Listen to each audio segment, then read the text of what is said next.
आ गया है काल,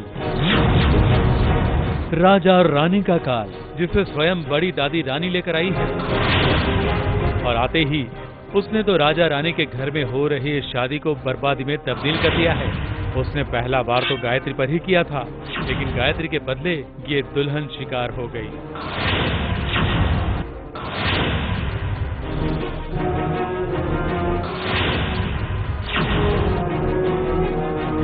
फिर क्या था, राणा जी तो टूट पड़े इस काल पर,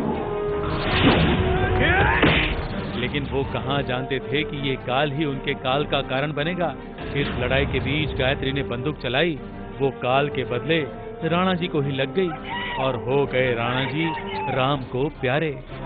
ऐसे कुछ मैंने भी सुना है, लेट्स सी अगर होता है कि नहीं, बट यस जिस ट्रैक पे शो अभी जा रहा है तो उसमें मैं पार्ट नहीं हूँगा शो का, and that's the case. I just like to wish the show all the very best.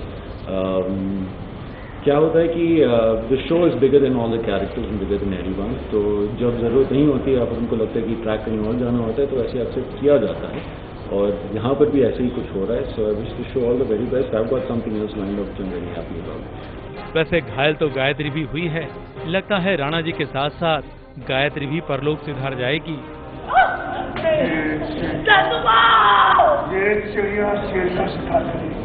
जहाँ तक मुझे मालूम है दृष्टि भी एग्जिट करने वाली है शो को, लेकिन वो कब करेगी ये मुझे पता नहीं। काल बनकर आए चेतन हंसराज के लिए उनका विग भी किसी काल से कम नहीं था, जो बार बार उन्हें परेशान कर रहा था। जिसे कोई नहीं हरा सकता, उसे उसी के बालों ने हरा दिया।